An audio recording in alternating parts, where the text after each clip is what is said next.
Good morning dear students, welcome back. ನಾನು ನಿಮ್ಮ physics professor doctor Nagaraj. First PUC ಫಿಸಿಕ್ಸಿನ 2ನೇ ಬುಕ್ಕಿನಲ್ಲಿರ್ತಕ್ಕಂಥ oscillations ಅನ್ನೋ ಚಾಪ್ಟರನ್ನು ನಾವು ಡಿಸ್ಕಸ್ ಮಾಡ್ತಾ ಇದ್ದೀವಿ.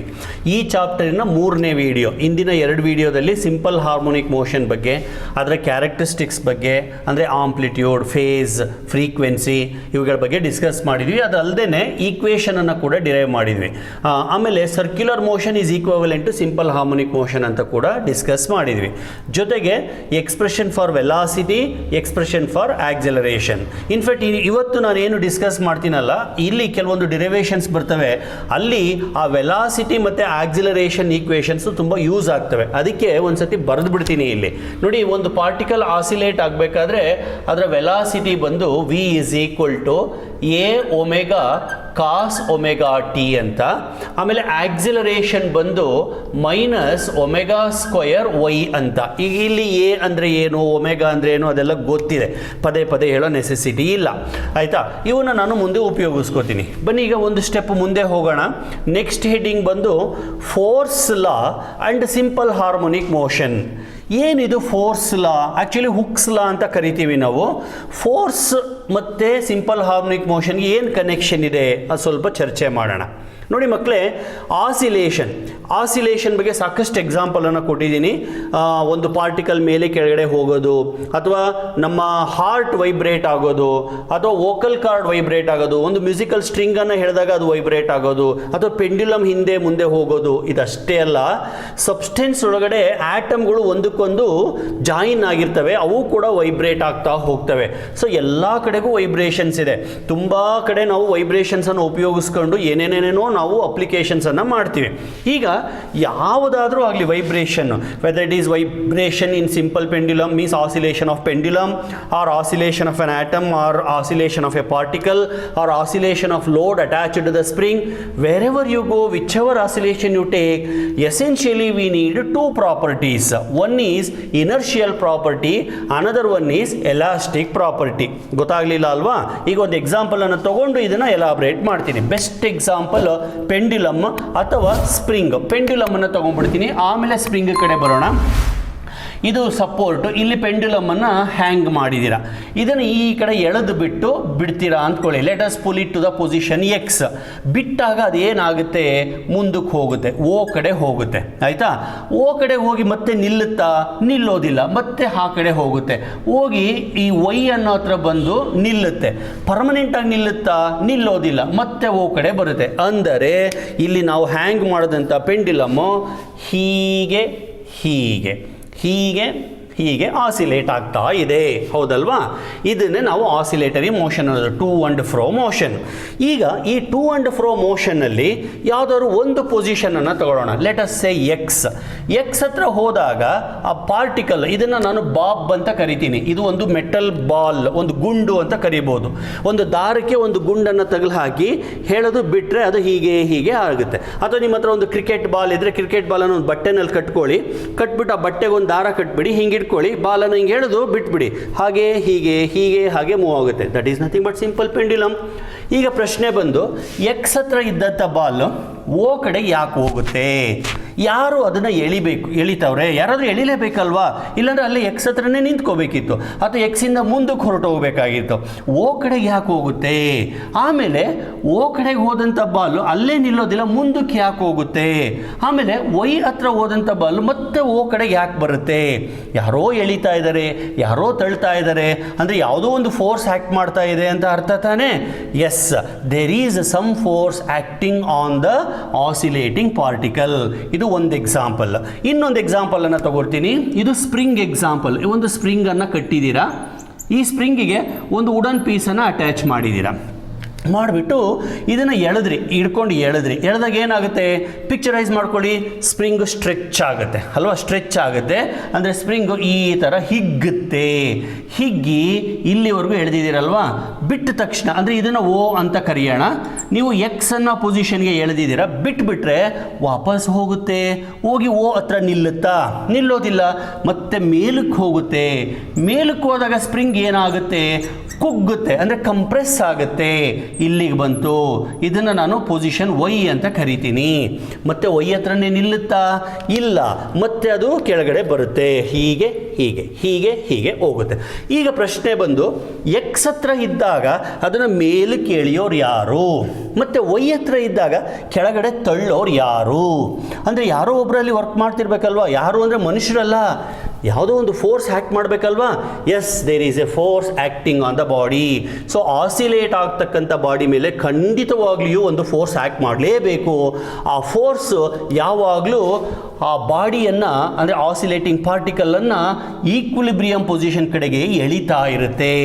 ಎಕ್ಸ್ ಕಡೆಗೆ ಹೋದರೆ ಹೀಗೆ ಎಳೆಯುತ್ತೆ, ವೈ ಕಡೆಗೆ ಹೋದರೆ ಹೀಗೆ ಎಳೆಯುತ್ತೆ. ಹಾಗೇನೆ ಈ ವುಡನ್ ಪೀಸು ಕೆಳಗಡೆ ಬಂದರೆ ಮೇಲಕ್ಕೆ ಇಳಿಯುತ್ತೆ, ಮೇಲಕ್ಕೆ ಹೋದರೆ ಕೆಳಗಡೆ ತಳ್ಳುತ್ತೆ. ಅಂದರೆ there is some force acting, always acting on the body, and it will try to pull the body to the original position, equilibrium position.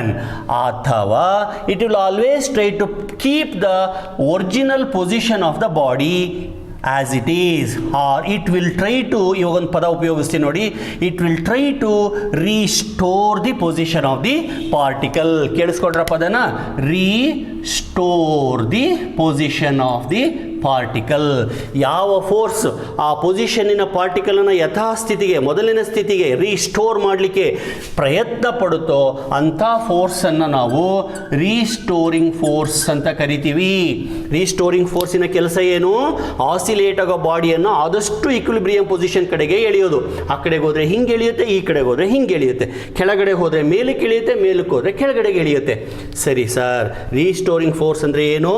It is a force acting on the oscillating body, and it will always tries to keep the body, or always tries to restore the position of the body or position of the particle. ಗೊತ್ತಾಯ್ತಲ್ವಾ? ಸರಿ sir, ರೀಸ್ಟೋರಿಂಗ್ force ಅಂದರೆ ಏನು ಅಂತ ಗೊತ್ತಾಯಿತು. ಎಲ್ಲಿಂದ ಬರುತ್ತೆ sir ಇದು ರೀಸ್ಟೋರಿಂಗ್ force? ಇದು ಬಹಳ ಬ್ಯೂಟಿಫುಲ್ ಕ್ವಶನ್. ಎಲ್ಲಿಂದ ಬರುತ್ತೆ ಅಂದರೆ, ನಾನು ಅವಾಗಲೇ ಹೇಳಿದ್ನಲ್ಲ, ಎರಡು ಪ್ರಾಪರ್ಟೀಸ್ ಇರಬೇಕು ಅಂತ. ಅದರಲ್ಲಿ ಎರಡನೇ ಪ್ರಾಪರ್ಟಿ ಯಾವುದು? Elastic property. ನೋಡಿ, ಇಲ್ಲಿ ನಮಗೆ ಚೆನ್ನಾಗಿ ಅರ್ಥ ಆಗುತ್ತೆ. ಸ್ಪ್ರಿಂಗ್ ಅಂದರೆ ಬಾಡಿ ಕೆಳಗಡೆ ಹೋದಾಗ ಮೇಲಕ್ಕೆ ಎಳೆಯೋರು ಯಾರು? ಈ ಸ್ಪ್ರಿಂಗ್ ಮೇಲಕ್ಕೆ ಎಳೀತಾರೆ ಅಲ್ವಾ? ಮೇಲಕ್ಕೆ ಹೋದಾಗ ತಳ್ಳೋರು ಯಾರು? ಅದೇ ಸ್ಪ್ರಿಂಗೇ ಕೆಳಗಡೆ ತಳ್ಳುತ್ತೆ. ಸೊ ಇಲ್ಲಿ ಸ್ಪ್ರಿಂಗ್ ಆ್ಯಕ್ಷನ್ ನಮಗೆ ಕಣ್ಣಿಗೆ ಕಾಣೋ ಥರ ಇದೆ. ಸ್ಪ್ರಿಂಗ್ ಆ್ಯಕ್ಷನ್ ಅಂದರೆ ಏನು? Elastic property. ಅಂದರೆ ಪ್ರತಿಯೊಂದು ಆಸಿಲೇಟಿಂಗ್ ಸಿಸ್ಟಮಲ್ಲೂ ಆ ಎಲಾಸ್ಟಿಕ್ ಪ್ರಾಪರ್ಟಿ ಇರಲೇಬೇಕು. ಎಲಾಸ್ಟಿಕ್ ಪ್ರಾಪರ್ಟಿ ಇದ್ದರೆ ಮಾತ್ರ ರೀಸ್ಟೋರಿಂಗ್ ಫೋರ್ಸ್ ಬರುತ್ತೆ, ಇಲ್ಲದೆ ಹೋದರೆ ಬರೋದಿಲ್ಲ. So for an oscillation elastic property is essential. In the medium there must be elastic property. ಇಲ್ಲೇನೋ ಸ್ಪ್ರಿಂಗ್ ಇದೆ ಕಾಣೋ ಥರ. ಆಟಮ್ಗಳಲ್ಲಿ ಹೆಂಗಾಗುತ್ತೆ? ಆಟಮ್ಗಳಲ್ಲಿ ಯಾರಾದರೂ ಸ್ಪ್ರಿಂಗನ್ನು ಕನೆಕ್ಟ್ ಮಾಡಿರ್ತಾರಾ? ಅಥವಾ ಇಲ್ಲಿ ಯಾವ್ದಾದ್ರು ನಿಮಗೆ ಸ್ಪ್ರಿಂಗ್ ಕಾಣಿಸ್ತಾ ಇದೆಯಾ? ಇಲ್ಲ. ಆದರೆ ಹೋಲ್ ಸಿಸ್ಟಮ್ನೇ ಎಲಾಸ್ಟಿಕ್ ಆಗಿದೆ. ಇದ್ದರೆ ಮಾತ್ರ ಆಸಿಲೇಟ್ ಆಗುತ್ತೆ, ಇಲ್ಲದೆ ಹೋದರೆ ಆಸಿಲೇಟ್ ಆಗೋದಿಲ್ಲ. ಇದೇನು ದಾರ ಕಟ್ಟಿದ್ದೀರಲ್ಲ, ಈ ದಾರ ಎಲಾಸ್ಟಿಕ್ ಪ್ರಾಪರ್ಟಿಯನ್ನು ಕೊಡಬೇಕು. ಮಕ್ಕಳೇ, ಎಲಾಸ್ಟಿಕ್ ಅಂತಂದರೆ ಸ್ಟ್ರೆಚ್ ಅಂತಂದೇ ತಿಳ್ಕೊಬೇಡಿ. ಇನ್ನೊಂದು ಚಾಪ್ಟರ್ ನಾನು ವಿವರವಾಗಿ ಹೇಳ್ತೀನಿ. ಒಟ್ಟಾರೆ ಅಲ್ಲಿ ರೀಸ್ಟೋರಿಂಗ್ ಫೋರ್ಸ್ ಬರಲಿಕ್ಕೆ ಯಾರಾದರೂ ಒಬ್ರು ಸಹಾಯ ಮಾಡಬೇಕು. ಇಲ್ಲಿ ಯಾರು ಸಹಾಯ ಮಾಡ್ತವ್ರೆ? ಎಲಾಸ್ಟಿಕ್ ಪ್ರಾಪರ್ಟಿ ಅನ್ನೋದು ಸಹಾಯ ಮಾಡ್ತಾ ಇದೆ. Because of that particle keeps on oscillating. Did you understand? And because of elastic property there arises a force called restoring force. ಆಯಿತಾ? ಇನ್ನೊಂದು ಮಾಸ್ ಅಂತ ಹೇಳಿದೆ. ಮಾಸ್ ಇದ್ರೇ ತಾನೇ ಆಸಿಲೇಟ್ ಆಗೋದು. ಬರೀ ದಾರ ಹಾಕಿಬಿಟ್ಟು ನೀವು ನೋಡಿ, ಇಲ್ಲಿ ಇದನ್ನು ಕಟ್ಟದೆ ಹೋದರೆ ಸ್ಪ್ರಿಂಗ್ ಏನಾದರೂ ವೈಬ್ರೇಟ್ ಆಗುತ್ತಾ? ಇಲ್ಲ. ಅಂದರೆ ಲೋಡ್ ಇದ್ದರೆ ತಾನೇ ಮೇಲೆ ಕೆಳಗಡೆ ಆಗೋದು. ಹಾಗೆ ಇಲ್ಲಿ ಬಾಬ್ ಇದ್ದರೆ ತಾನೇ ದಾರ ಹಾಗೆ ಹೀಗೆ ಹೀಗೆ ಹಾಗೆ ಅಲ್ಲಾಡೋದು. ಆಟಮ್ಗಳಿಗೆ ತೂಕ ಇದ್ದರೆ ತಾನೇ ವೈಬ್ರೇಟ್ ಆಗೋದು. ಅಂದರೆ ಆಸಿಲೇಷನ್ ಆಗಬೇಕು ಅಂದರೆ ಆಸಿಲೇಟಿಂಗ್ ಬಾಡಿಗೆ ಮಾಸ್ ಇರಬೇಕು, ಆಮೇಲೆ ಆಸಿಲೇಟ್ ಆಗಲಿಕ್ಕೆ ರೀಸ್ಟೋರಿಂಗ್ ಫೋರ್ಸಿನ ಸಹಾಯ ಬೇಕು. ಇವೆರಡು ಇದ್ದರೆ ಮಾತ್ರ ಆಸಿಲೇಟ್ ಆಗುತ್ತೆ. So for N oscillation two things are essential. ನೋಡಿ, ನಾನು ಇಷ್ಟೊತ್ತು ಡೀಟೇಲಾಗಿ ಎಕ್ಸ್ಪ್ಲೈನ್ ಮಾಡಿದೆ. ನನ್ನ ಉದ್ದೇಶ ಏನು ಗೊತ್ತಾ? ನಿಮಗೆ ಕರೆಕ್ಟಾಗಿ ಫಿಸಿಕ್ಸ್ ಅರ್ಥ ಆಗಬೇಕು ಅಂತ. ತುಂಬ ಜನ ಒಳ್ಳೊಳ್ಳೆ ಕಾಮೆಂಟ್ಸ್ ಆಗ್ತಾಯಿದ್ದೀರಾ, ಭಾಳ ಚೆನ್ನಾಗಿ ಎಕ್ಸ್ಪ್ಲೈನ್ ಮಾಡ್ತಾ ಇದ್ದೀರಾ ಸರ್ ಅಂತ. ನನಗೆ ಖುಷಿ ಆಗುತ್ತೆ. ಯಾಕೆ ಗೊತ್ತಾ? ನಿಮಗೂ ಕೂಡ ಫಿಸಿಕ್ಸನ್ನು ಕಲಿಬೇಕು ಅನ್ನೋ ಆಸೆ ಇದೆ, ನಿಜವಾದ ಫಿಸಿಕ್ಸನ್ನು ಕಲಿಬೇಕು ಅಂತ ಆಸೆ ಇದೆ. ಸುಮ್ಮನೆ ಮಾರ್ಕ್ಸಿಗೋಸ್ಕರ ಫಿಸಿಕ್ಸನ್ನು ಕಲಿಬೇಕು ಅಂತ ಇಲ್ಲ, ನೀವು ಚೆನ್ನಾಗಿ ಅರ್ಥ ಮಾಡ್ಕೋಬೇಕು ಅನ್ನೋ ಆಸೆ ಇದೆ. ಹಾಗಾಗಿ ನೀವು ಕೂಡ ಆ ಥರ ಕಾಮೆಂಟ್ಸ್ ಕಾಮೆಂಟ್ಸನ್ನು ಹಾಕ್ತಾ ಇದ್ದೀರಾ. I appreciate you dear students, I really appreciate you. ತುಂಬ ಚೆನ್ನಾಗಿ ಕಾಮೆಂಟ್ಸನ್ನು ಹಾಕ್ತಾ ಇದ್ದೀರಾ. ಸರಿ, ಬನ್ನಿ. ಒಂದು ಬಾಡಿ ಆಸಿಲೇಟ್ ಆಗಲಿಕ್ಕೆ ಏನೇನು ಬೇಕ್ರಪ್ಪ? ಇನರ್ಷಿಯಲ್ ಪ್ರಾಪರ್ಟಿ ಬೇಕು, ಎಲಾಸ್ಟಿಕ್ ಪ್ರಾಪರ್ಟಿ ಬೇಕು. ಇನರ್ಷಿಯಲ್ ಪ್ರಾಪರ್ಟಿ ಅಂದ್ರೇನು? ಮಾಸ್. ಎಲಾಸ್ಟಿಕ್ ಪ್ರಾಪರ್ಟಿ ಅಂದ್ರೇನು? ರೀಸ್ಟೋರಿಂಗ್ ಫೋರ್ಸ್, ಸ್ಪ್ರಿಂಗ್ ಆ್ಯಕ್ಷನ್ ಇರಬೇಕು. ಗೊತ್ತಾಯ್ತಲ್ವಾ? ಈಗ ಬರೋಣ ಈ ಫೋರ್ಸಿಗೆ ಬರೋಣ. ಮಕ್ಕಳೇ ಸ್ವಲ್ಪ ಯೋಚನೆ ಮಾಡಿ. ಈ ಬಾಲ್ ಇಲ್ಲಿದ್ದಾಗ ಯಾವ್ದಾದ್ರು ಫೋರ್ಸ್ ಆ್ಯಕ್ಟ್ ಮಾಡ್ತಾ ಇದೆಯಾ? ಇಲ್ಲ. ಯಾಕೆ ಆ್ಯಕ್ಟ್ ಮಾಡೋದಿಲ್ಲ? ಯಾಕೆಂದರೆ ಆಲ್ರೆಡಿ ಅದು ಈಕ್ವಿಲಿಬ್ರಿಯಂ ಪೊಸಿಷನಲ್ಲಿ ಇದೆ. ಈಕ್ವಿಲಿಬ್ರಿಯಂ ಪೊಸಿಷನಲ್ಲಿದ್ದಾಗ ರೀಸ್ಟೋರಿಂಗ್ ಫೋರ್ಸಿನ ಅವಶ್ಯಕತೆನೇ ಬರೋದಿಲ್ಲ. ರೀಸ್ಟೋರಿಂಗ್ ಫೋರ್ಸ್ ಯಾವಾಗ ಬರುತ್ತೆ? Only when the position is changed. Change ಆದಾಗ ಅದನ್ನು ಎಳಿಲಿಕ್ಕೋಸ್ಕರ ರೀಸ್ಟೋರಿಂಗ್ ಫೋರ್ಸ್ ಬರುತ್ತೆ ಹೊರತು ಸುಮ್ಮನೆ ಈಕ್ವಿಲಿಬ್ರಿಯಮಲ್ಲಿದೆ ರೀಸ್ಟೋರಿಂಗ್ ಫೋರ್ಸ್ ಬರೋಲ್ಲ. ಹೌದಲ್ವಾ? ಸರಿ ಸರ್, ಹಾಗಾದ್ರೆ ಈ ಬಾಡಿ ಇಷ್ಟು ದೂರ ಹೋಯ್ತು, ರೀಸ್ಟೋರಿಂಗ್ ಫೋರ್ಸ್ ಜನರೇಟ್ ಆಗುತ್ತಾ? ಎಸ್, ಇವಾಗ ಬಂದ್ಬಿಡುತ್ತೆ. ಇಲ್ಲಿಗೆ ಹೋಯ್ತು, ಬರುತ್ತೆ. ಎಲ್ಲಿ ಜಾಸ್ತಿ ಇರುತ್ತೆ ನೋಡಿ? ಇಲ್ಲಿದ್ದಾಗ no oscillation, no restoring force. When it starts oscillating, restoring force comes into picture and becomes more and more. That means restoring force is directly proportional to displacement. ಇಂದಿನ ವಿಡಿಯೋದಲ್ಲಿ ನಾನು ಹೇಳಿದ್ದೀನಿ, ಇದನ್ನು ರೆಫರೆನ್ಸ್ ಆಗಿ ತಗೊಂಡು ಈ ಡಿಸ್ಟೆನ್ಸ್ ಅನ್ನು ನಾವು y ಅಂತ ಕರಿತೀವಿ. ಇಲ್ಲಿದ್ದಾಗ y 0 ಅಲ್ವಾ? ಸೊ y ಜಾಸ್ತಿ ಆದಂಗೆಲ್ಲ ರೀಸ್ಟೋರಿಂಗ್ ಫೋರ್ಸ್ ಕೂಡ ಜಾಸ್ತಿ ಆಗುತ್ತೆ. So F is directly proportional to y. ಜೊತೆಗೆ ನೋಡಿ, ಬಾಡಿ ಈ ಕಡೆ ಹೋಗ್ತಾ ಇದ್ರೆ ರೀಸ್ಟೋರಿಂಗ್ ಫೋರ್ಸ್ ಈ ಕಡೆ ಆ್ಯಕ್ಟ್ ಮಾಡುತ್ತೆ. ಅಂದರೆ restoring force is opposite to the displacement. ಹಂಗೆ ಇರಬೇಕಲ್ವಾ? ಡಿಸ್ಪ್ಲೇಸ್ಮೆಂಟ್ ಆಗೋ ದಿಕ್ಕಲ್ಲೇ ಇದ್ದರೆ ನೋಡಿ, ಇದು ಆಸಿಲೇಟ್ ಆಗ್ತಾ ಇದೆ, ರೀಸ್ಟೋರಿಂಗ್ ಫೋರ್ಸು ಆ ಕಡೆಗೆ ಇದೆ, ಇನ್ನು ಹಂಗೆ ಸುಮ್ಮನೆ ಹೊರಟು ಹೋಗ್ಬಿಡುತ್ತೆ. ಆ್ಯಕ್ಚುಲಿ ಅದನ್ನು ಹಿಂದಕ್ಕೆ ಎಳಿಬೇಕಲ್ವಾ? ಅಂದರೆ restoring force is opposite to the displacement. So I put negative sign here. So negative sign ಏನನ್ನು ರೆಪ್ರೆಸೆಂಟ್ ಮಾಡುತ್ತೆ? Restoring force is acting in the opposite direction. So ಇದನ್ನು ವರ್ಡಿಂಗ್ಸಲ್ಲಿ ಹೇಳಿ. What is restoring force? It is a force acting on the oscillating body and will try to keep the position of the body at equilibrium position, or it will try to restore the position. That restoring force is directly proportional to displacement and acting in the opposite direction. ಇದನ್ನೇ ನಾವು hooks law ಅಂತ ಕರೆಯೋದು. Hooke's law, Hooke ಅನ್ನೋ scientist ಹೇಳಿದ, ಅದಕ್ಕೆ Hooke's law ಅಂತ ಕರಿತೀವಿ. Next ಇದನ್ನ F is equal to minus K Y, K X ಅಂತ ಕೂಡ ಬರೀಬಹುದು. ಎಕ್ಸ್ ಆದರೂ ಬರೀರಿ, ವೈ ಆದರೂ ಬರೀರಿ, ಏನಂತ ಡಿಫರೆನ್ಸ್ ಆಗೋದಿಲ್ಲ. So F is equal to minus K Y or minus kx. What is k? K is a constant called spring constant. Spring constant ಅಥವಾ stiffness constant ಅಂತ. ಇದು ಸ್ಪ್ರಿಂಗ್ ಕಾನ್ಸ್ಟೆಂಟ್ ಅನ್ನೋದು ಬಹಳ ಮುಖ್ಯ. ಈ ಕೆಲವು ಸ್ಪ್ರಿಂಗ್, ಈಗ ಪೆನ್ನಲ್ಲೇ ಬಳಸ್ತೀರ ನೋಡಿ ಸ್ಪ್ರಿಂಗನ್ನು, ಅದಕ್ಕೆ ಎಲಾಸ್ಟಿಕ್ ಪ್ರಾಪರ್ಟಿ ಇರುತ್ತೆ. ಸೊ ಅವು ತುಂಬ ವೀಕ್ ಇರ್ತವೆ. ನೀವು ಕೈಯಲ್ಲೇ ಹಿಂಗೆ ಪ್ರೆಸ್ ಮಾಡ್ಬೋದು, ಕೈಯಲ್ಲೇ ನೀವು ಅದನ್ನು ಬೆಂಡ್ ಮಾಡ್ಬೋದು, ಎಲ್ಲ ಮಾಡ್ಬೋದು. ಅದೇ ವೆಹಿಕಲಲ್ಲಿ ಶಾಕ್ ಅಬ್ಸಾರ್ಬರ್ ಇರುತ್ತೆ, ನೋಡಿದ್ದೀರಲ್ವಾ? ಬೈಕಲ್ಲಿ ಶಾಕ್ ಅಬ್ಸಾರ್ಬರ್ ಸ್ಪ್ರಿಂಗ್ಸ್ ನೋಡಿರ್ತೀರಲ್ವಾ? ಅದು ನೀವು ಕೈಯಲ್ಲಿ ಹಿಂಗೆ ಅನ್ನೋಕ್ಕಾಗುತ್ತಾ? ಅದು ತುಂಬ ಗಟ್ಟಿ ಇರುತ್ತೆ, ಅಂದರೆ ಸ್ಟ್ರಾಂಗ್ ಆಗಿರುತ್ತೆ, ಸ್ಟಿಫ್ ಆಗಿರುತ್ತೆ. ಸೊ ಕೆ ಅನ್ನೋದು ಅದನ್ನು ತೋರಿಸುತ್ತೆ. If K is large, spring is stiff, its compression is very less anta. If K is small, spring is weak, we can easily compress it, we can easily stretch it. So spring constant is the elastic property of the medium. For a good elastic material, K is very high. ಈಗ ಸದ್ಯಕ್ಕೆ ಅಷ್ಟೆಲ್ಲ detail ಬೇಡ, ಸಾಕು ನಮಗೆ K ಅನ್ನೋದು spring constant ಅನ್ನು ಹೇಳುತ್ತೆ ಅಂತ. ಮತ್ತೆ ಇಲ್ಲಿಗೆ ಬರೋಣ. ಇದರಲ್ಲಿ put F is equal to ma. ಏನು ma ಅಂದರೆ? Force is equal to mass into acceleration. ಗೊತ್ತಾಯ್ತಲ್ವಾ? ಯಾವುದು ಸರ್ ಆಕ್ಸಿಲರೇಷನ್ನು? ಆಸಿಲೇಟಿಂಗ್ ಬಾಡಿ ಇಲ್ಲಿದೆ ನೋಡಿ, ಇದು. ಅಲ್ಲಿಗೆ M into A is equal to minus K Y, M into A ಜಾಗಕ್ಕೆ minus omega square Y, that is equal to minus K Y. ಅದಕ್ಕೆ ನಾನು ಅವಾಗಲೇ ಬರ್ಕೊಟ್ಟಿದ್ದು ಈಕ್ವೇಷನ್ಸ್ ಬೇಕಾಗ್ತವೆ ಅಂತ. ಸಿಂಪ್ಲಿಫೈ ಮಾಡಿ, ವೈ ಕ್ಯಾನ್ಸಲ್ ಆಯಿತು, ನೆಗೆಟಿವ್ ಸೈನ್ ಹೋಯಿತು, omega square is equal to K divided by m, or omega is equal to root of k divided by m. ಇದನ್ನ ಕೇಳಬಹುದು. State and explain Hooke's law. Obtain the expression for angular frequency. ನೋಡಿ ಬಂತು angular frequency, that is equal to root of k by m, where k is spring constant, M is mass of the oscillating body. So ಅದಕ್ಕೆ ನಾನು ಬಿಗಿನಿಂಗಲ್ಲಿ ಹೇಳಿದ್ದು ಆಸಿಲೇಷನ್ಗೆ 2 important properties ಇರಲೇಬೇಕು ಅಂತ. ಯಾವ್ಯಾವುದು? Elastic property ಅಂದರೆ spring ಆ್ಯಕ್ಷನ್ನು, ಮತ್ತು ಇನರ್ಷಿಯಲ್ ಪ್ರಾಪರ್ಟಿ ಅಂದರೆ ಮಾಸ್. ನೋಡಿ ಇಲ್ಲಿ ಬಂದಿದೆ, omega is equal to root of K by M. ಆಮೇಲೆ ಈ ಒಮೆಗಾಗೂ ಟೈಮ್ ಪೀರಿಯಡ್ ಅಂತ ಹಿಂದಿನ ವಿಡಿಯೋದಲ್ಲೇ ಹೇಳಿದ್ದೀನಿ. ಏನು ಹೇಳಿ ಟೈಮ್ ಪೀರಿಯಡ್ ಅಂದರೆ ಟೈಮ್ ಟೇಕನ್ ಫಾರ್ 1 ಆಸಿಲೇಷನ್. ಆ ಟೈಮ್ ಪೀರಿಯಡ್ಗೆ ಒಂದು ಫಾರ್ಮುಲಾ ಇದೆ, ಏನಪ್ಪ ಅಂತಂದರೆ T is equal to 1/f ಅಂತ. ಆಯಿತಾ? Reciprocal of frequency. ಆಮೇಲೆ ಒಮೆಗಾಗೂ ಎಫ್ಗೂ ಏನು ಸಂಬಂಧ ಗೊತ್ತಾ? Omega is equal to 2πf. So F is equal to omega divided by 2π. So ಅಲ್ಲಿಗೆ ನಾವು ಎರಡನ್ನು ಕಂಬೈನ್ ಮಾಡಿಕೊಂಡ್ರೆ ಏನು, ಟಿ ಆ್ಯಂಡ್ ಒಮೆಗಾನ, omega is equal to 2π divided by T ಆಗುತ್ತೆ. ಇದು ಸ್ವಲ್ಪ ನೆನ್ಪಿಟ್ಕೊಳ್ಳಿ, ಆ್ಯಂಗ್ಯುಲರ್ ಫ್ರೀಕ್ವೆನ್ಸಿಗೆ ಮತ್ತು ಟೈಮ್ ಪೀರಿಯಡ್ಗೆ. That is equal to 2π divided by t, 2π divided by t, or t is equal to 2π by omega. Okay, so ಇವೆರಡನ್ನು ಕಂಬೈನ್ ಮಾಡಿಕೊಂಡು ನಾವೀಗ ಟಿಗೆ ಈಕ್ವೇಷನನ್ನು ಬರೀಬಹುದು. ಟಿ ಈಸ್ ಈಕ್ವಲ್ ಟು ನೋಡಿ 2π ಬೈ ಒಮೆಗಾ ಆಗುತ್ತಾ? T is equal to 2π by omega ಆಗುತ್ತಾ? ಅಲ್ಲಿಗೆ T is equal to 2π, omega ಬಂದುಬಿಟ್ಟು root of K by M. ಡಿನಾಮಿನೇಟ್ರಲ್ಲಿ ಬರೆಯೋ ಬದಲಿಗೆ ನ್ಯೂಮರೇಟ್ರಲ್ಲೇ ಬರೆಯೋದಾದರೆ ಎಮ್ ಡಿವೈಡೆಡ್ ಬೈ ಕೆ ಆಗುತ್ತೆ.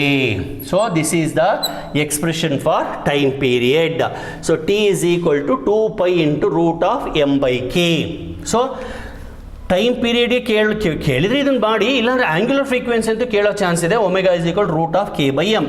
Omega is equal root of K by M is angular frequency. Time period is equal to 2π into root of M divided by K. ಆಯ್ತಲ್ವಾ? So ಅಲ್ಲಿಗೆ force ಮತ್ತು simple harmonic motion ಮುಗೀತು.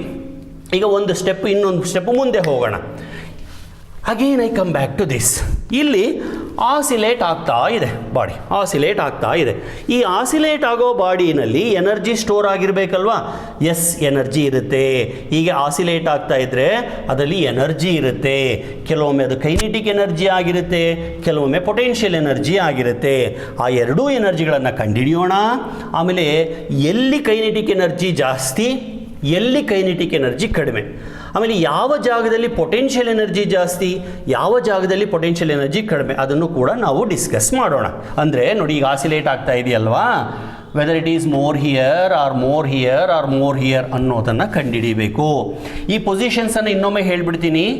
X and Y ಅನ್ನೋದು extreme positions, O ಅನ್ನೋದು equilibrium position. ಅದು ಮನಸ್ಸಲ್ಲಿರಲಿ. ಈಗ expression for kinetic energy. So next heading ಬಂದು ಎಕ್ಸ್ಪ್ರೆಷನ್ ಫಾರ್ ಕೈನೆಟಿಕ್ ಎನರ್ಜಿ. ಮೊದಲನೇದಾಗಿ kinetic energy formula. Kinetic energy K E ಅಂತಂದೇ ಬರೀತೀನಿ. ಯಾಕೆಂದರೆ ಕೆ ಅಂತ ಬರೆದ್ರೆ ಇದ್ರ ಜೊತೆ ಕನ್ಫ್ಯೂಸ್ ಆಗೋ ಚಾನ್ಸ್ ಇದೆ. Is equal to half M V square ಅಲ್ವಾ? Yes sir. That is equal to half into M ಹಾಗೆ ಇಟ್ಕೋತೀನಿ, ವಿ ಜಾಗಕ್ಕೆ ಇದನ್ನು ಉಪಯೋಗಿಸ್ಕೋತೀನಿ. ವಿ ಜಾಗಕ್ಕೆ I will substitute this. That is A omega cos omega T whole square. ಗೊತ್ತಾಯ್ತಲ್ವ? ಅದಕ್ಕೆ ನಾನು ಇವನು ಬರೆದು ರೆಡಿ ಇಟ್ಕೊಂಡಿರೋದು. Is equal to half into M A square omega square cos square omega T square ಮಾಡಿಕೊಂಡೆ. That is equal to half into M omega square A square cos square omega T. ಮಕ್ಕಳೇ, ಇದು ಸ್ವಲ್ಪ ಗಮನಿಸಿ. M omega square ಅಂದರೆ ಏನು? ಇಲ್ಲಿ ಬನ್ನಿ ಒಂದು ಸ್ವಲ್ಪ. ಎಮ್ ಒಮೆಗಾ ಸ್ಕ್ವಯರ್ ಅಂತ ಬರಿಬೋದಾ? ಇದನ್ನು ಬರೆದ್ರೆ ಏನಾಗುತ್ತೆ? ಕೆ ಆಗುತ್ತೆ ಅಲ್ವಾ? Yes sir.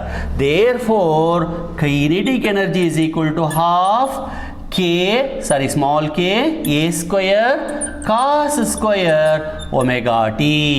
This is the expression for kinetic energy. ಬಹಳ ಸಿಂಪಲ್, ಮೂರೇ step. We know that kinetic energy is equal to half M V square. We know that V is equal to A omega cos omega t. Substitute, keep on simplifying. Next, m omega square equals K. So, we get this formula. Alge kinetic energy mugitu. Next, potential energy ge. Potential ಎನರ್ಜಿಗೂ ಕೂಡ ನಮಗೆ ಒಂದು ready equation ಗೊತ್ತಿದೆ, half K Y square ಅಂತ. ಇದನ್ನು ನಾವು ಇಂದಿನ work energy power ಚಾಪ್ಟರ್ನಲ್ಲಿ ಡಿರೈವ್ ಮಾಡ್ಕೊಂಡಿದ್ದೀವಿ. Half K Y square. Sir Y ಅಂದರೆ ಏನು ಸರ್? ವೈ ಅಂದರೆ ಏನು ಅಲ್ಲ, ಎ ಸೈನ್ ಒಮೆಗಾ ಟಿ ಅಂತ ಫಾರ್ಮುಲಾ ಅಷ್ಟೇ. ಇದನ್ನು ಹಿಂದಿನ ವಿಡಿಯೋದಲ್ಲೂ ಚರ್ಚೆ ಮಾಡಿದ್ದೀವಿ. Substitute that is potential energy is equal to half K A sine omega T whole square. Simplify, that is equal to potential energy is equal to half k a square sin square omega t. This is the expression for potential energy. So kinetic energy bantu, potential energy bantu. Total energy ಯಾವಾಗಲೂ kinetic energy plus potential energy. ಯಾವಾಗಲೂ total energy is equal to kinetic plus potential. That is equal to add ಮಾಡೋಣ, ಎರಡರಲ್ಲೂ half K A square common ಆಗಿದೆ. ಇಲ್ಲೂ half K A square ಇದೆ, ಇಲ್ಲೂ half K A square ಇದೆ. ಉಳಿಯೋದು cos square omega T plus sine square omega T. ಮಕ್ಕಳೇ ಗಮನಿಸಿ, ಇದು cos square theta plus sine square theta ಇಲ್ವಾ? ಹಾಗಾದ್ರೆ cos square theta plus sine square theta ಏನಂತ ಬರೀತೀರಾ? 1 ಅಂತ ಬರೀತೀರಾ. That is half into K A square into 1. So total energy is equal to half K A square. ಮುಗಿದೋಯ್ತು. This is the formula. obtain the expression for total energy, that is half ka square. ಓಕೆನಾ? ಸರಿ, ಈಗ ಈ ಎರಡು ಈಕ್ವೇಷನ್ಗೆ ಮತ್ತೆ ಬರ್ತೀನಿ ನೋಡ್ರಪ್ಪ. ಇಲ್ಲಿ ಒಮೆಗಾ ಟಿ ಅಂದರೆ ಏನು ಗೊತ್ತಾ?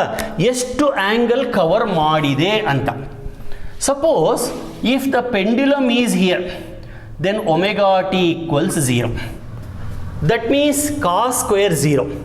Cos square 0 is 1. Therefore, kinetic energy is equal to half ka square. Elli at equilibrium position, that is at O, kinetic energy is half ka square. ಅದೇ ಇಲ್ಲಿಗೆ ಬಂದಾಗ kinetic energy omega T maximum ಆಗುತ್ತೆ. Maximum ಆದಾಗ cos 0 ಆಗಿಬಿಡುತ್ತೆ, kinetic energy 0. ಅಂದರೆ at equilibrium position kinetic energy is maximum. At equilibrium position kinetic energy is maximum. ಅದೇ ಇದಕ್ಕೆ ಬಂದರೆ ಪೊಟೆನ್ಷಿಯಲ್ ಎನರ್ಜಿಗೆ ಬಂದರೆ half K A square sine 0 ಬರಿಬೇಕಲ್ವಾ? 0 ಆಗಿಬಿಡುತ್ತೆ. That is potential energy is 0. So therefore we can say at equilibrium position total energy is just equal to kinetic energy, ಅಥವಾ full energy is in the kinetic form. ಆಗಲೇಬೇಕಲ್ವಾ? ಯಾಕೆ? ಇಂದಿನ ವಿಡಿಯೋದಲ್ಲಿ ಹೇಳಿದಂಗೆ velocity is maximum at equilibrium position. When velocity is maximum, kinetic energy is also maximum. ಹಾಗೇನೆ ಬರ್ತಾ ಬರ್ತಾ ಬರ್ತಾ ಈ ಕಡೆ ಬರ್ತಾ ಡಿಸ್ಪ್ಲೇಸ್ಮೆಂಟ್ ಜಾಸ್ತಿ ಆಗಿ ಆ ಪೆಂಡ್ಯುಲಮ್ ಸ್ಟಾಪ್ ಆಗಿಬಿಡುತ್ತೆ. ಪೆಂಡ್ಯುಲಮ್ ಇಲ್ಲಿ ಬಂದು ಸ್ಟಾಪ್ ಆಗುತ್ತೆ, ಬಂದು ಸ್ಟಾಪ್ ಆಗುತ್ತೆ. ಸ್ಟಾಪ್ ಆಯಿತು ಅಂತಂದರೆ ವೆಲಾಸಿಟಿ 0. ವೆಲಾಸಿಟಿ 0 ಅಂದರೆ ಕೈನೆಟಿಕ್ ಎನರ್ಜಿ 0. ಕೈನೆಟಿಕ್ ಎನರ್ಜಿ 0 ಅಂದ ಮಾತ್ರಕ್ಕೆ ಟೋಟಲ್ ಎನರ್ಜಿ 0 ಆಗಲ್ಲ. Energy can not be destroyed. ಹಾಗಾದರೆ ಏನಾಯಿತು ಸರ್ ಎನರ್ಜಿ? ಏನೂ ಇಲ್ಲ, ಪೊಟೆನ್ಷಿಯಲ್ ಎನರ್ಜಿ ಆಗಿ ಕನ್ವರ್ಟ್ ಆಗುತ್ತೆ. ಅಂದರೆ at extreme position potential energy is maximum, at equilibrium position kinetic energy is maximum. So ಎಕ್ಸ್ಟ್ರೀಮಿಂದ ಹೋಗ್ತಾ ಪೊಟೆನ್ಷಿಯಲ್ ಎನರ್ಜಿ ಕಡಿಮೆ ಆಗುತ್ತೆ, ಕೈನೆಟಿಕ್ ಎನರ್ಜಿ ಜಾಸ್ತಿ ಆಗುತ್ತೆ. ಈಗ ನೋಡಿ, ಗ್ರಾಫ್ ಹಾಕೋದಾದರೆ ಎಕ್ಸ್ಟ್ರೀಮಿಂದ ಬರ್ತಾ ಪೊಟೆನ್ಷಿಯಲ್ ಎನರ್ಜಿ ಕಡಿಮೆ ಆಗುತ್ತೆ, ಕೈನೆಟಿಕ್ ಎನರ್ಜಿ ಜಾಸ್ತಿ ಆಗುತ್ತೆ. ಇದು ಕೈನೆಟಿಕ್ ಎನರ್ಜಿ, ಇದು ಪೊಟೆನ್ಷಿಯಲ್ ಎನರ್ಜಿ. ಹಾಗೆ ಮುಂದೆ ಹೋದ್ರೆ ಕೈನೆಟಿಕ್ ಎನರ್ಜಿ ಕಡಿಮೆ ಆಗುತ್ತೆ, ಪೊಟೆನ್ಷಿಯಲ್ ಎನರ್ಜಿ ಈ ಥರ ಅಲ್ಲ ಹಿಂಗೆ ಕಮ್ಮಿ ಆಗ್ತಾ ಹೋಗುತ್ತೆ. ಮತ್ತೆ ಇದು ಜಾಸ್ತಿ ಆಗುತ್ತೆ, ಮತ್ತೆ ಕಡಿಮೆ ಆಗ್ತಾ ಹೋಗುತ್ತೆ. ಸೊ ಪೊಟೆನ್ಷಿಯಲ್ ಎನರ್ಜಿ ಕಡಿಮೆ ಆದರೆ ಕೈನೆಟಿಕ್ ಎನರ್ಜಿ ಜಾಸ್ತಿ, ಕೈನೆಟಿಕ್ ಎನರ್ಜಿ ಕಡಿಮೆ ಆದರೆ ಪೊಟೆನ್ಷಿಯಲ್ ಎನರ್ಜಿ ಜಾಸ್ತಿ. ಒಟ್ಟಾರೆ ಆಸಿಲೇಟ್ ಆಗಬೇಕಾದ್ರೆ kinetic to potential to kinetic change ಆಗ್ತಾ ಹೋಗುತ್ತೆ. ಸೊ ಇದು ಪೊಟೆನ್ಷಿಯಲ್ ಎನರ್ಜಿ ಅಂದ್ಕೊಳ್ಳಿ, ಇದು ಕೈನೆಟಿಕ್ ಎನರ್ಜಿ ಅಂತ ಅಂದ್ಕೊಳ್ಳಿ. ಪೊಟೆನ್ಷಿಯಲ್ ಎನರ್ಜಿ ಇದು ಕೈನೆಟಿಕ್ ಎನರ್ಜಿ ಇದು. ಸೊ ನೋಡಿ, when kinetic energy is maximum, potential energy is zero. When kinetic energy is zero, potential energy is maximum. So ಕೇಳ್ಬೋದು, give the graphical representation of kinetic and potential. ಇದು starting position, ಇದು maximum position. Maximum position ಅಲ್ಲಿ potential energy is maximum, starting position ಅಲ್ಲಿ kinetic energy maximum. So oscillating ಬಾಡಿನಲ್ಲಿ energy kinetic ಇಂದ ಪೊಟೆನ್ಷಿಯಲ್ಗೆ, potential ಇಂದ ಕೈನೆಟಿಕ್ಗೆ very ಆಗ್ತಾ ಹೋಗುತ್ತೆ ಅನ್ನೋದು ನಮ್ಗೆ ಇಲ್ಲಿ ಗೊತ್ತಾಗುತ್ತೆ. ಓಕೆ, ಸೊ ಇಷ್ಟು ಹೇಳಿ ಈ ವಿಡಿಯೋನ ಎಂಡ್ ಮಾಡ್ತೀನಿ. ಇನ್ನೂ ಒಂದು ಮೇಜರ್ ಡಿರೈವೇಷನ್ ಇದೆ, that is expression for time period in the case of pendulum. ಇಲ್ಲಿ ಡಿರೈವ್ ಮಾಡಿರೋದು ಜನರಲ್ ಫಾರ್ಮುಲಾ, m/k ಅನ್ನೋದು ಜನರಲ್ ಅದು. ಆದರೆ ಪೆಂಡ್ಯುಲಮ್ ಅಂತ ಬಂದಾಗ ಅದರ ಟೈಮ್ ಪೀರಿಯಡ್ ಬೇರೆ ಫಾರ್ಮುಲಾನೇ ಬರುತ್ತೆ. ಅದನ್ನು ಹೆಂಗೆ ಕಂಡುಹಿಡಿಯೋದು ಅನ್ನೋದನ್ನು ನಾನು ನೆಕ್ಸ್ಟ್ ವೀಡಿಯೋದಲ್ಲಿ ಹೇಳ್ತಾ ಹೋಗ್ತೀನಿ. ದಯವಿಟ್ಟು ನನ್ನ ವೀಡಿಯೋಸನ್ನು ನೋಡಿ ಕಾಮೆಂಟ್ಸನ್ನು ಮಾಡಿ ನಿಮ್ಮ ಸ್ನೇಹಿತರಿಗೂ ಹೇಳಿ. ಸಾಕಷ್ಟು ಜನ ನೋಡ್ತಾ ಇದ್ದೀರಾ. Yes, now I can see the like buttons also. So ಕೆಲವರು ರೇ ಆಪ್ಟಿಕ್ಸ್ ಮಾಡಿ ಅಂತ ಹೇಳ್ತಿದ್ದೀರಾ, ಖಂಡಿತ ಮಾಡ್ತೀನಿ. ಸ್ವಲ್ಪ ಟೈಮ್, ಅದೇ ಹೇಳಿದಲ್ಲ ಹಿಂದಿನ ವೀಡಿಯೋದಲ್ಲಿ, I was busy with some other academic activities, so I could not meet your expectations in the last month. Definitely I will do it. Okay, I am for you, I will do it. So CET questions ready ಮಾಡಿದ್ದೀರಿ. ಇನ್ನು shortly I will start. Maybe December ಮಿಡ್ಲಿಂದನೋ ಅಥವಾ ಜನವರಿಯಿಂದನೋ CET ಕ್ವಶನ್ಸನ್ನು ಕೂಡ ನಾನು start ಮಾಡ್ತೀನಿ. ನನ್ನ ಜೊತೆಗಿರಿ. Okay, thank you very much.